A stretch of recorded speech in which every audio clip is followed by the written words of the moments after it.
Hey, Pretty Girl Club. So, I want to answer the question, why do I support beauty enhancements, but then I call out unambiguous mono dark skinned black women who wear those beauty enhancements? So, I'm going to tell you why I actually do that on this channel. So, this channel was started because YouTube channels such as I Am Aloho, Chrissy, Queen Shama, and other kind of black empowerment style channels, they would make disparaging comments about type 3 hair. So I actually have had a video copyrighted by Chrissy, and that's because she didn't want me to expose the fact that I was playing her audio where she was actually disparaging light-skinned women and mixed-race women. And I have multiple audio clips that I'm considering actually bringing out again, maybe on my backup channel this time, of women saying that women with type 3 hair have struggle follicles. I've heard content creators like I Am Aloho talk about Brianna Monique and say that her hair is cursed. I've heard YouTubers like Queen Shama talk about Danny Lay's hair texture and say that she has a deflated afro.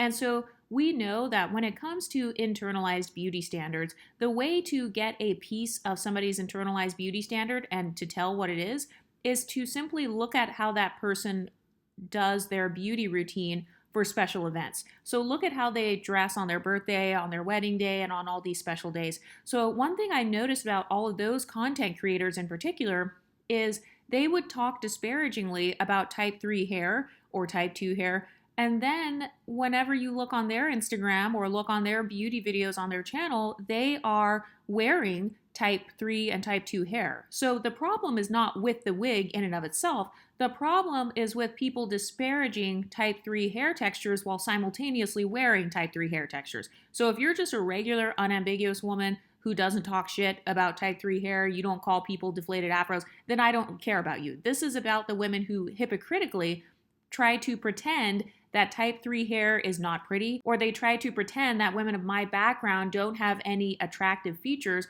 while simultaneously wearing and promoting those features and then turning around and complaining about colorism, texturism, and featureism.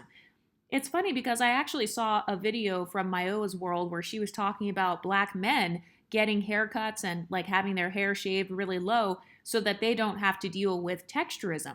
And it reminded me of women who wear lace fronts. And it made me think, well, I wonder if some of these women wearing these lace fronts, I wonder if some of them are attempting to avoid texturism by wearing my hair texture. And if they're attempting to avoid texturism, that's fine, but put some respect on our name.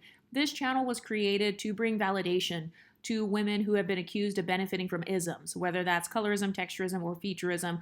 This channel welcomes mixed race black women.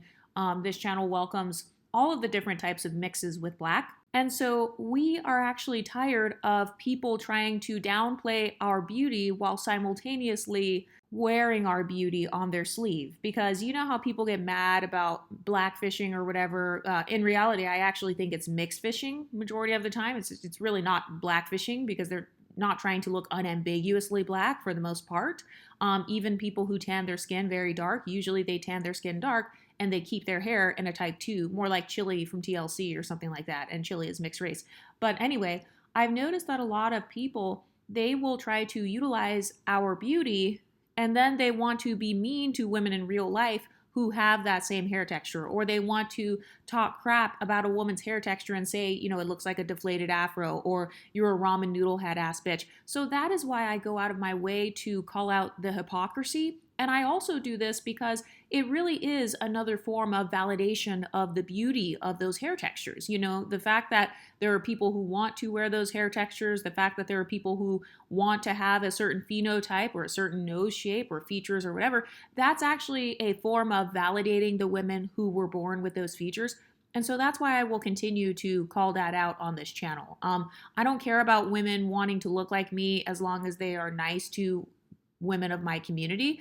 And that's why you've never heard me come on here and pull up pictures of women and say, oh, well, she's ugly. She has 4 inches of fried leave out. She looks like a wannabe ghetto Beyonce Barbie. No, you haven't heard me say anything like that, but you have heard content creators like Chrissy say things like that. And that's why she has now hidden the videos and she's too scared to talk about light-skinned women ever again because she knows that her own hypocrisy has now been exposed. And so whenever I talk about unambiguous women in particular, whether it's them wearing wigs or whether it's them promoting dark-skinned women with West African features who are wearing wigs, I'm pointing out the fact that, hey, they do think that Chili's phenotype is beautiful. Because recently, with Chili in particular, people were calling her burnt. They were saying that she was not pretty, or like that the other members of the group were prettier than her. So they were actually using these anti-black talking points against a mixed race woman.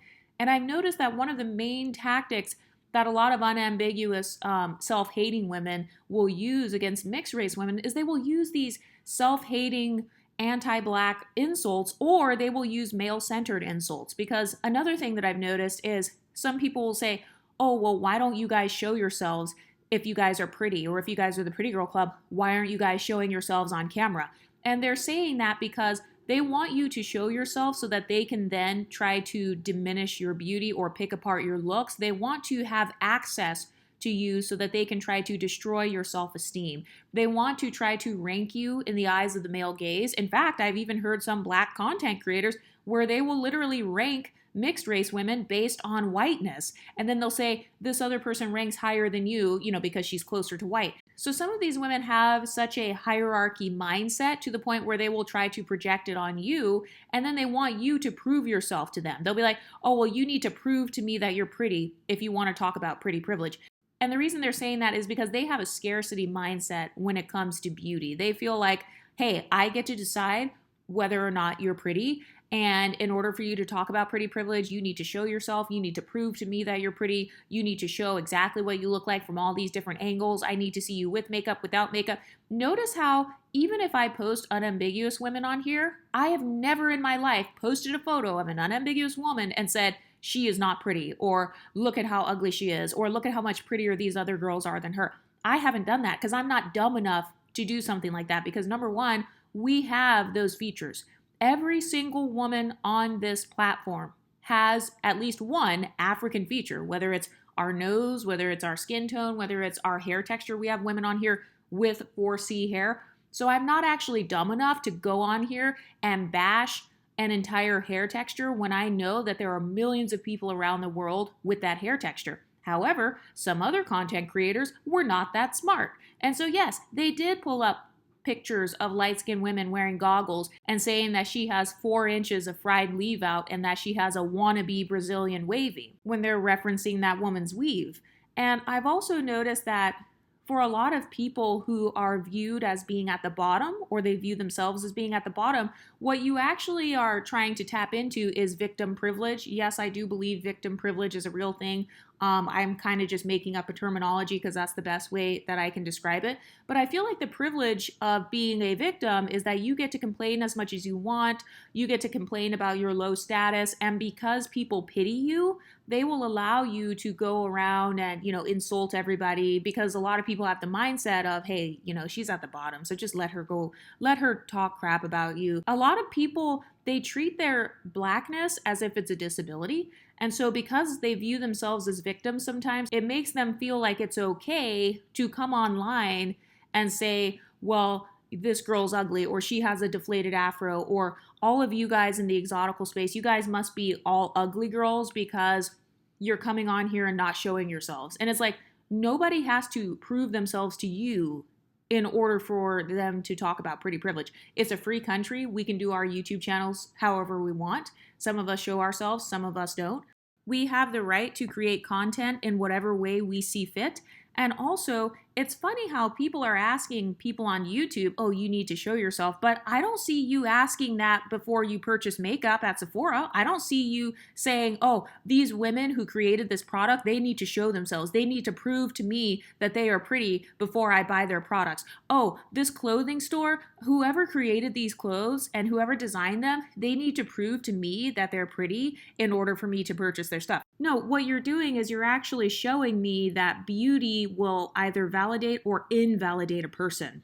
So even if all of us were quote unquote ugly, according to you, that still doesn't negate our talking points. And one of the main tactics of Blackistan, yeah, I said Blackistan, one of the main tactics of Blackistan, which is the negative aspects of the Black community, their tactic is to try to deflect from your talking points by bringing up something that has nothing to do with what you're saying. I've noticed this tendency to where if you talk about the struggles of being pretty, people will try to say, oh, well, you're not even pretty, so you can't talk about it. Or let's say you talk about being light skinned. People will say, oh, well, you're not even light skinned, so you can't talk about it. Let's say you talk about being mixed. Oh, well, there are other people who have more non-Black ancestry than you, so you can't talk about this. All of those are deflections. And so we are too smart over here to fall for deflections. And actually, part of the reason why a lot of women choose not to show themselves is because, number one, for safety and privacy. Number two, because our looks are not supposed to distract from the message, or at least that's one of the reasons why I don't feel the need to come on here. We don't have to prove ourselves to anybody.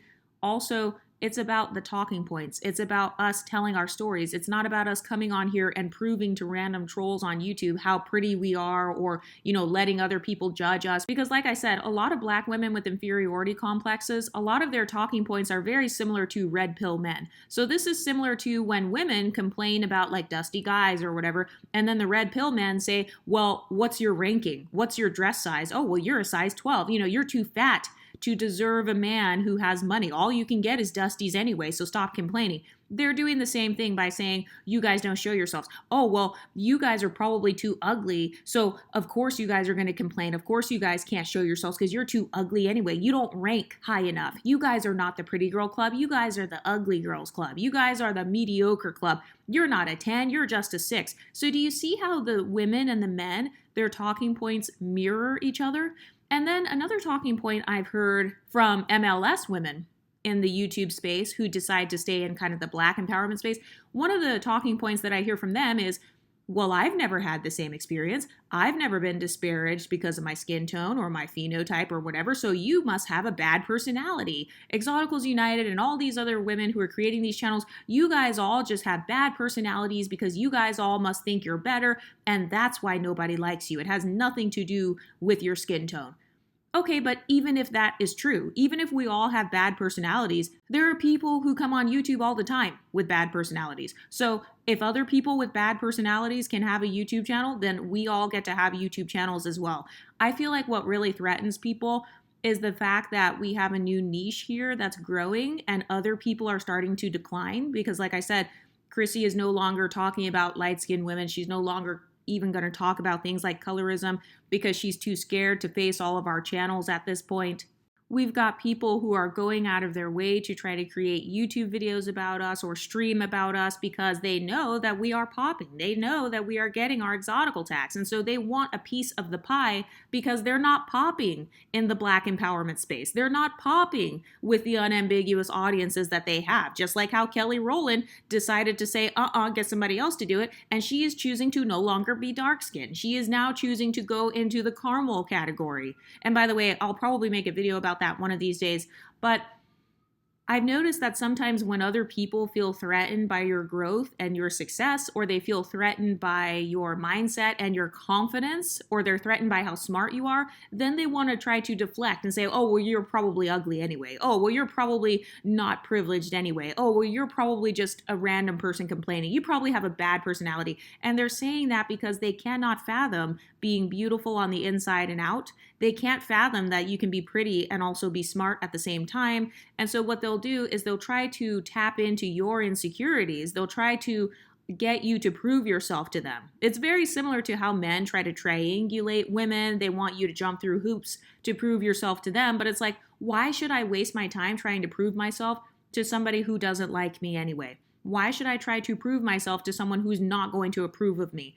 You could look like a supermodel and somebody will try to find a reason to discount you and discredit you because it's a way to keep the attention off of themselves and keep the attention away from their own ugliness by trying to focus on your perceived ugliness. And also, you guys know my views on beauty.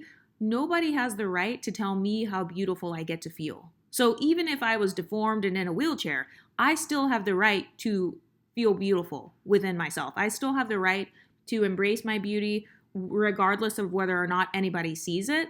And also, don't you find it funny how there are millions of faceless channels on YouTube? There are literally millions. There's the Bright Side channel. I watch that channel. Top Think, all these other channels that have millions upon millions of subscribers that are faceless. But suddenly, if you're talking about exotical stuff, you're not allowed to be faceless. You have to show yourself. You need to get on the camera and you need to prove yourself. You're not allowed to use Pinterest photos. You're not allowed to use all these pretty images. You have to show yourself every single time so that I can judge you and compare myself to you, because deep down inside, I want to find your flaws so I can make myself feel better. Because that's really what it is. And also, why is it that other groups of women, whether they're white, Asian, or anything in between, why is it that every other group can utilize whatever strategies they want to grow their YouTube channels, but suddenly with all of us, oh no, you guys all need to show yourselves. Otherwise, I believe that all of you guys are white women, or all of you guys are just self-hating, and you guys are all liars, and you guys are all pretenders. And it's like, if people do not like this space, I don't understand why you would focus on it so much, especially if you're not getting paid. And at this point, I just believe that some people, they want to stay victims, or they simply want to clout chase off of the growth within this space, because we are definitely popping. I definitely believe that this will become a mainstream conversation within the next few years, because I'm already starting to see, even as I go to other YouTube channels that are not even a part of my niche, I am starting to see other women, even monoracial women who are not dark-skinned, who are saying, hey, I'm not going to speak for dark-skinned, unambiguous black women, or women who are saying, hey, you know, we shouldn't put down women just because they're mixed. We shouldn't put women down just because they're light-skinned. We shouldn't try to be so harsh on them. So this is definitely going to become a mainstream conversation. We've even got male channel. We got like incels talking about us and stuff. Another thing that I've noticed is that people outside of this niche, they're getting upset because they don't like the fact that we create our own standards. They don't like the fact that we do not base our self-esteem or our self-image around other people's views on race and color. Shout out to iconic Exotica for talking about that today. By the way, she's an Ethiopian exotical if you want to follow her. But I've noticed that some people, they get mad because they don't like that, especially on my channel. I like to take votes and do a lot of polls on this channel. So I actually did a poll not that long ago as this channel passed like 10K. I did a poll on what color is light skin. So we actually did a vote on here, and we voted on Fenty shades 390 and above. And I've noticed that some people, they actually get mad at that. Like they don't like that because they feel like we're trying to change the standard of what light skinned is. And first of all, skin tone is subjective, okay? Secondly, race has always been a social construct. Number three, I do have an international audience here. Like I have people who follow this channel from the US, people from Africa, people from the Caribbean. So I do think that could have affected my, what we voted on, Fenty 390 and above. Everybody has a different opinion on skin tones, okay? Usually when people are deciding your skin tone, they're comparing you to themselves. So generally speaking, anyone lighter than you is going to call you dark, and anyone darker than you is going to call you light. Some people uphold the paper bag test. Other people don't. I personally don't, because I've noticed too many people arguing back and forth about privilege when the person is technically darker than a paper bag. But also, these are just my opinions. So once again, my response is, why are you putting the Exoticals on such a high pedestal to the point where you're actually threatened by the fact that we're creating new terminologies? These terminologies that I use on my channel, it's only for my YouTube channel. It's only for my editing purpose. I'm not going around in real life and saying, oh, you can't call yourself this name. You can't call yourself that. You're not allowed to call yourself yellow bone. You have to call yourself red bone. Oh no, you have to call yourself caramel. I don't actually do this in real life. This is literally just a YouTube channel. This is just for us to have a discussion. And also, for me personally, I do not view skin tone and light skin as a competition. So, for example, I have actually been around people at my HBCU who were significantly darker than me, and they called themselves light skinned. But I've never actually been like, she's not light skinned. I may be thinking in my mind, oh, okay, I didn't consider her light skinned, but whatever. But I've never pedestalized light skin enough for me to go around in real life or like police it or try to I guess, take away someone's experience. Because I guess when I think of the skin tones in particular, like light skin or dark skin, I've noticed that there are distinct experiences within each skin tone. And that's why unambiguous women have created their own exclusive spaces for dark-skinned, unambiguous Black women because they know, hey, there is a distinct experience that we have. And I know some people are going to say, well, that's not important. Like, that's just a small difference. Other people are still Black. And they understand that even on the dark skin channels. They understand that other people are still Black, but what they're saying is we understand there are nuances to our experiences, and so these channels are focused on those nuances. I'm doing the same thing over here. So why is it okay for everybody else to discuss their specific nuances, but suddenly when we do it over here, oh, you guys are wrong, you're making up terms, you guys are delusional, you guys are lying. And for the people who are saying, oh, brown skinned people are fighting to be called light skinned, they're fighting to be considered light skinned. My question is, considered light skinned by who?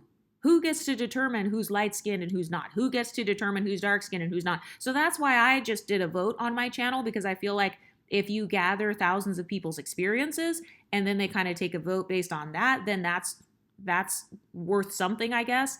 But again, this is only for my YouTube channel. There are other people within the exotical space who have different opinions on what they consider light skin or dark skin. There are people who talk about the term brown skin, and they believe like their opinion is that's an entire category with its own specific nuances. And that's a category I don't even talk about on this channel. But I don't see it as something where it's like, oh, this is something to get mad about, or this is something to argue about. No, if another girl has an experience and she considers herself brown or brown skin, then she has the right to call her skin tone by whatever nickname she wants. She has the right to discuss her specific experiences that she's had due to that skin tone, regardless of whether I see it as a category or not. Who cares if I put her into dark skin or light skin or whatever? If that's the terminology she wants to describe herself as or speak from, if she wants to speak from that experience and discuss her experiences in the Black community, then she has the right to do that,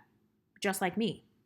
I've also noticed that some people say, oh, well, you guys haven't really been bullied. You guys have been pedestalized because you talk about privilege on your channels. And so you guys are living vicariously through those who actually have been bullied for their skin tone. That's false. Two things can be true at the same time. You can have pretty privilege in one space, and then you can go to another space and be bullied for that same pretty face. These spaces are only for those who can relate to them. So if you're an MLS woman who has fit in perfectly with the unambiguous community, nobody's ever seen you as a threat, nobody has ever accused you of being privileged, your experience was exactly the same as everybody else in your life, then you have the right to speak from your experience. But guess what? The world doesn't revolve around you. And so just like you get freedom of speech and you get to create your own channel revolving around whatever you want to talk about, we also get to talk about whatever we want.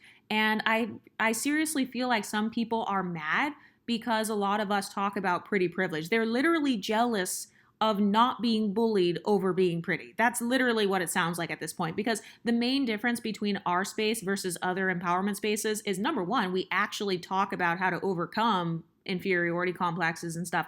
And then number two, we discuss the quote unquote privileges because other people have projected these privileges onto us. So you guys know my viewpoint when it comes to things like light skin privilege or mixed race privilege. I really feel like all of those things are so subjective. And so it's really kind of hard to prove like, oh, this person has more privilege. I know that they did a study on criminals who were going to jail. Well, I've never been to jail. So I'm not planning on committing any crimes and then trying to use a skin tone privilege to get a lesser sentence. So I feel like even the conversation around privilege is subjective, which is why people are trying to say, oh, well, you guys all need to show what you look like then since you're so pretty. So they're trying to do it in like this taunting way, like, oh, you guys must be so ugly. So that's fine. I actually have no problem with people thinking I'm ugly. That's fine. People can think what they want as long as I'm getting my exotical tax. And also for the people who say, oh, I hate it when people don't like the term brown skin. It's a term for people who are neither light or dark. Okay, just because you have a problem with my channel not using that phrase, like that doesn't mean you get to control my content. If you are so obsessed with speaking from your perspective, or if you feel like the exotical space in general is like dumb, or our talking points are dumb, or our experiences are dumb, we're all lying, we're all ugly, all of us are making up stories, none of us have any proof of anything. Okay, so then feel free to create your own channels to discuss skin tone from your perspective, to discuss race from your perspective, and to discuss all of these different isms from your perspective. It's very easy for people to talk shit when they're on the sidelines. It's easy for people to talk shit when they are not the pioneer. It's easy to talk shit when nobody's listening to you because that person's actually just jealous of your influence. They are jealous of my influence. People are jealous of all of the other channels and all of the influence we are gaining on YouTube and also on other social media platforms. And so they're mad because they feel like their voices are not being heard. But you guys already know my view on this. Stop begging others to be your representation. If you're so smart and so knowledgeable, then start your own channel. I actually took Chrissy's advice. I didn't get mad and say, well, fuck you, and try to leave all these rude comments or like go on other live streams. No, I took the advice and I said, you know what? You're absolutely right. You are right. I should stop begging for representation on unambiguous channels that are not repping multiracial people or people of lighter skin tones and stuff. I need to represent myself and speak from my perspective. Another thing that people forget is like when you're creating YouTube content, like when I create content, I'm just trying to keep things simple. Like this is not about, I don't have any agendas against these different terminologies. I'm just trying to keep things simple so that when I'm editing and recording, I can explain stuff quickly. It's not because I'm trying to erase certain people's experiences. So if I say light skin or dark skin, I'm saying it so that the person can get a general idea of what I'm talking about. No, I'm not going to over-examine everybody's skin tone and say, oh, well, she's a cinnamon and then she's got a little bit of nutmeg in there. Like, I'm not going to do that because that actually makes my editing time really long. And because I care more about putting out content, my content's not going to be perfect. That's why I've made over 500 videos. It's because if I didn't explain something in the last video, I can make a whole other video and talk specifically about that thing. And then I've also heard people say, oh, well, Exoticals, they're obsessed with unambiguous Black women and what they're doing. Well, it's funny that you say that because this space only came about within the past, I don't know, couple years, I guess.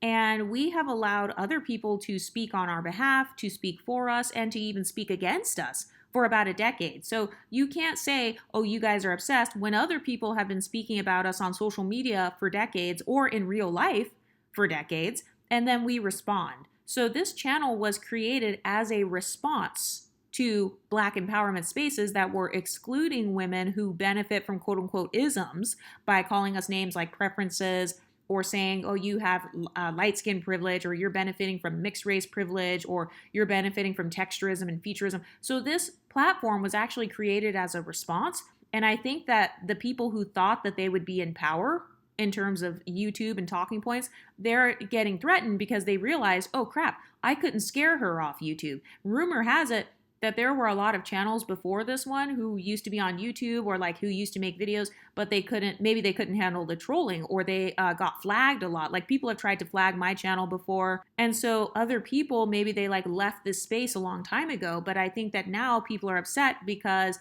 now we are innovating and we are uniting across racial lines, whether you're 50% white, 25% white, 0% white, or you have not taken a DNA test and you happen to look a certain way. Maybe you happen to be born with a very light skin tone, or you were born with different features. So people are just mad because a lot of us are starting to feel empowered enough to come on here and speak our truth. And just like how Black women have the right to speak their truth, and unambiguous women, they can speak their truth. Dark-skinned women can speak their truth. White women can speak their truth. Guess what? We also have the right to speak our truth as well. So if you can't relate to the content about being bullied and then having privilege on one end and then having people bully you on the other end and then having people envy you and stuff, if you can't relate to that, then this channel is not for you. This space is not for you. So go back to the victim spaces, go back to the other spaces where you guys talk about, I don't know, celebrities and Black men and stuff. Go back to those spaces and live your best life.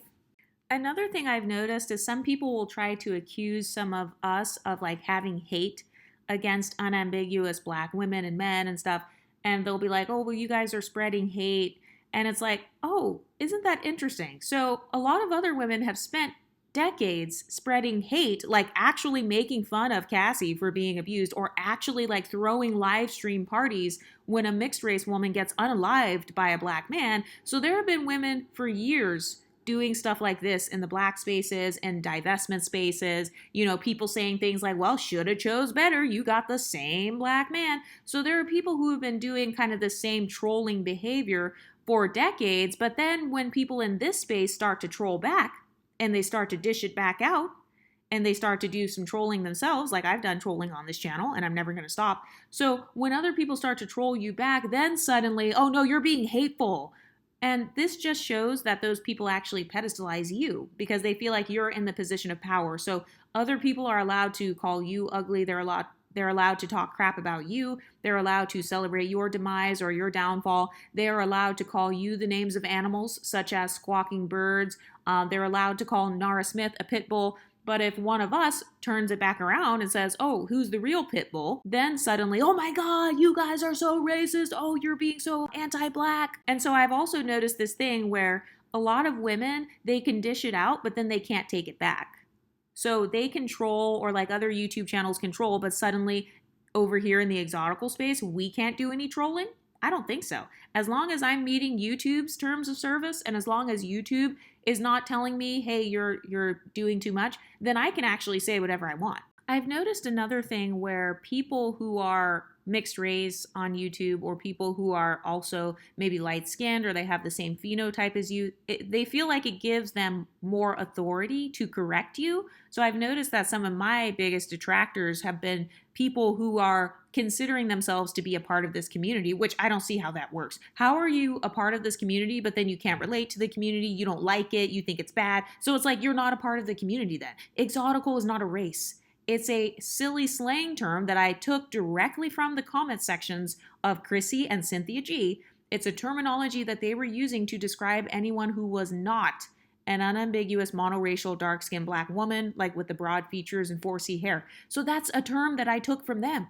That was literally just a slang term. It's not like, oh my God, we're starting this cult. Oh my gosh, this is a new race. Oh, F everybody else, like F the black community, F all these other communities. And I've noticed that whenever you start to establish your own identity and a mind of your own, and it kind of goes against the grain, then suddenly people start getting mad. And they're like, hey, no, get back in your place. You need to think the same way as me. You need to have the same viewpoints as me. If you don't have the same views, you're wrong. And it's like, if you ask 10 different people their opinions, you'll get 10 different opinions. So even I don't go to other exotical creators' channels and say, hey, your talking point is different than mine, so now I'm mad at you. No, all of us in this space, we all have different talking points and different opinions and different experiences. Some women are from the United States, some of us are from other countries, and so all of those things influence our experiences. And I think that people get mad at the fact that this is a safe space and we actually have peace and we're finding healing and doing a little bit of trolling and getting our exotical tax. And people are mad that we embrace dark femininity and we're not afraid of being a little bit snippy. Another thing that people have to remember is that when I create content, I am only speaking from my perspective. This is an opinion-based platform. Every person who creates YouTube videos is speaking from their personal perspective. They're speaking with their own personal biases. Everybody has biases, including me. My bias is that I support and promote my core audience above everybody else. I'm never apologizing for it. This channel will never center unambiguous mono dark-skinned black women with the 4C hair and broad features. This channel is not going to directly bash them or be like, oh my God, you're ugly or anything like that, because you guys are our mothers, you guys are our aunties, our grandmothers, so it doesn't make sense to do that. I'm only speaking from my perspective. I'm not speaking on behalf of every single person with my exact phenotype, because that's silly. People asking Exoticals to prove who they are, that's no different than the haters who were asking Beyonce to prove that she had long, natural, curly hair and that her hair products would work. The people who were the loudest about that were people who were never going to buy the hair product anyway. They were never going to support her anyway. They were going to find something wrong anyway. So that's why even after Beyonce showed her hair, those same people were still like, oh no, it's fake, or like this product didn't work, or she's only got long hair because she's rich. Oh no, it's her genetics. It's because she's mixed. That's why her hair is long. So it's like, I'm never going to waste my time trying to prove myself to people who dislike me. And same thing with the rest of the women in this space. We don't have to prove ourselves to anybody anymore because we're burning the cape. We're not caping for women who wouldn't cape for us. We are not going to direct our YouTube channels and our talking points based on those who do not like us or support us either way. Other people aren't going to be able to bully us into thinking a certain way, and we're done being silenced. The Exoticals have united, and we're not going anywhere because this is the Pretty Girl Club. Anyway, what do you ladies think? Let me know in the comments section, and I'll talk to you next time. Stay pretty, ladies.